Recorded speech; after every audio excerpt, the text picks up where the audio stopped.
सभी बहन भाइयों को नमस्कार। आज की वार्ता का मुद्दा है लोकसभा की कार्यवाही और उसमें विभिन्न सदस्यों का आचरण, जिसमें मुख्यतः क्योंकि हमारे युवराज इसमें आजकल सबकी नज़र में रहते हैं, क्योंकि वो प्रतिपक्ष के नेता हो गए हैं सदन में, तो उनका आचरण सबकी निगाह में रहता है। उनका दायित्व है सरकार की नीतियों और सरकार की दिशा किस दिशा में जा रही है और उसकी क्या नीतियां हैं, इनका विश्लेषण करना, उनके टीका टिप्पणी करना, कोई कमियां हैं तो उसे दूर करना। और आजकल इसका सीधा प्रसारण होता है, तो क्या है कि लोगों के भी ध्यान में लाना कि देखो हम लोग प्रतिपक्षी लोग कितने जिम्मेदार हैं और कितने इफेक्टिवली हमारे काम को करते हैं। अभी ये सत्र चलेगा 25 नवंबर से लेकर के 16 दिसंबर तक का इसका पीरियड है और इसमें कई विधेयक आने हैं, जिसमें 16 के आसपास विधेयक हैं। एक विधेयक तो खैर वो जेपीसी से जो आना था, ये जो इनके संशोधन का है वक्फ बोर्ड के प्रावधानों को लेकर के है, हालांकि उसमें आगे डेट पड़ गई है तो वो बाद में डिस्कस होगा। अब मैं प्रतिपक्ष के नेता, क्योंकि जो ट्रेजरी बेंचेज हैं सरकार के लोग हैं, उन पे तो बहुत सी जिम्मेदारियां भी हो जाती हैं कि उन्हें जवाब देने पड़ते हैं, तैयारी करके आना पड़ता है।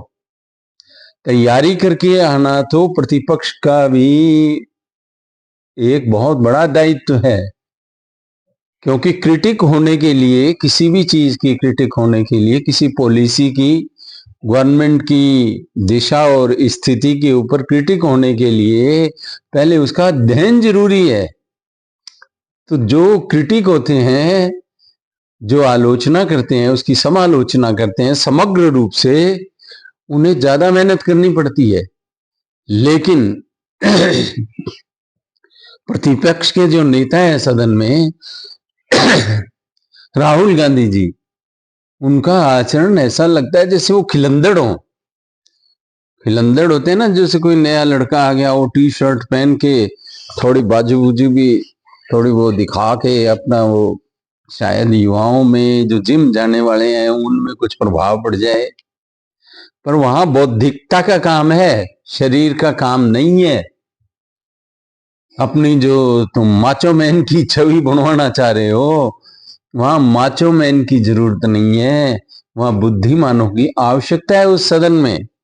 क्योंकि उस सदन का समय जो है बहुत कीमती है। कहते हैं ना, टाइम इज मनी।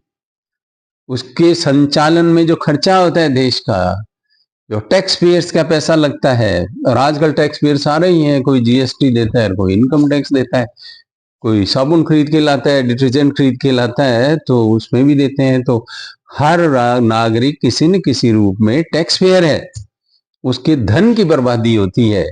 और ये लोगों को दिखाने का उद्देश्य ये था कि लोग जान सकें कि उनके जनप्रतिनिधि लोकसभा में कर क्या रहे हैं। मैंने एक वीडियो पहले भी बनाया था कि क्या इसके सीधे प्रसारण को बंद कर देना चाहिए। इसकी सबसे बड़ी एक कमी ये है कि ये लगातार गैलरी की ओर मुंह करके नेता लोग चिल्लाते रहते हैं, बोलते रहते हैं। उनको इससे मतलब नहीं होता कि भाई हम राष्ट्र के हित में कोई काम करें। उनका ये होता है कि हमारी जो कॉन्स्टिट्यूएंसी है, वोटर्स है, उनको कैसे प्रभावित करें। मुझे तो जो पीठासीन अधिकारी हैं, वो ऐसा लगता है जैसे कोई टीचर बैठे हैं और इन खिलंदर टाइप के बच्चों को वो बार बार निर्देश देते रहते हैं।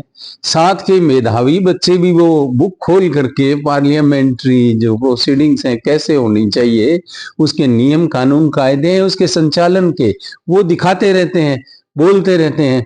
लेकिन कोई सुनने वाला हो तब ना, जब कोई ऐसा लगता है जैसे कोई सड़क से कोई आदमी आया और अंदर घुस गया। मैंने जब यात्रा की, कुछ रटे रटाए जुमले, उस यात्रा में एक बुढ़िया आई और उसने ये किया और उसने वो किया। ऐसा लगता है ये इलेक्शन के मोड में ही है।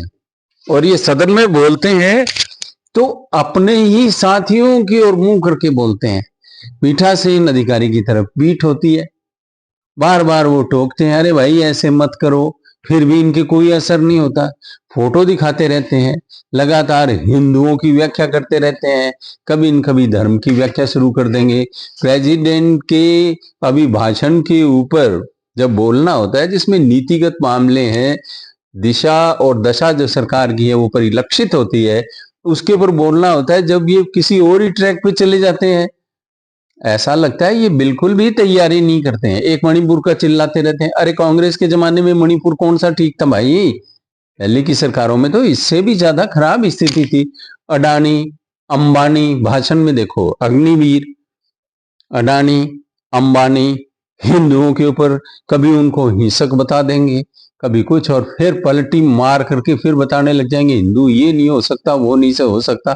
अरे भाई, वहां आपसे किसी धार्मिक नेता की तरह, किसी उपदेशक की तरह सुनने के लिए लोग ना तो टीवी के सामने बैठे और ना वहां बैठे हैं।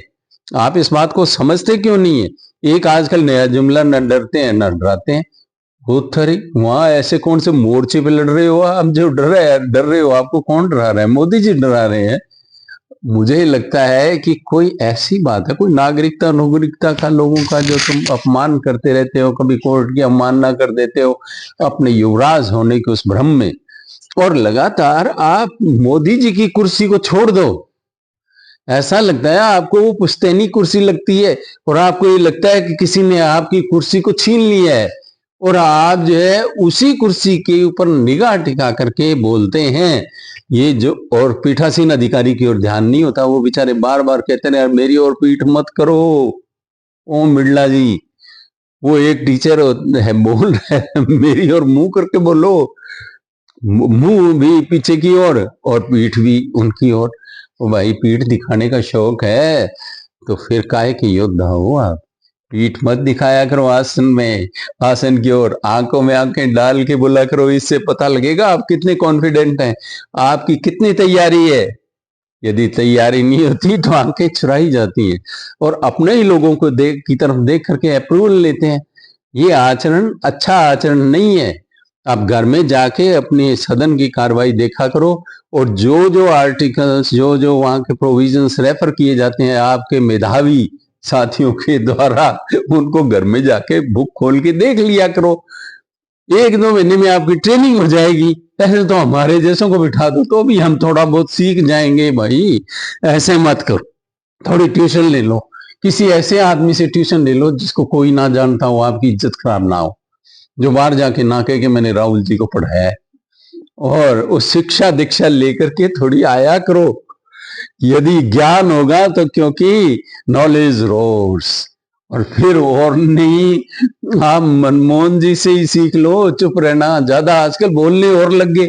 ये एक बड़ी भारी समस्या हो गई है आपके साथ, कि पहले आप बोलते नहीं थे, बोलना नहीं आता था, आप थोड़ा बहुत बोलना आ गया, तो कभी आप इधर बोलते हो कभी उधर बोलते हो, उसमें कोई कोहेरेंस नहीं होता, आपकी बात में निरंतरता नहीं होती, कोहेरेंस नहीं होता, जिससे सुनने वाले का ध्यान आपकी ओर आकृष्ट नहीं होता।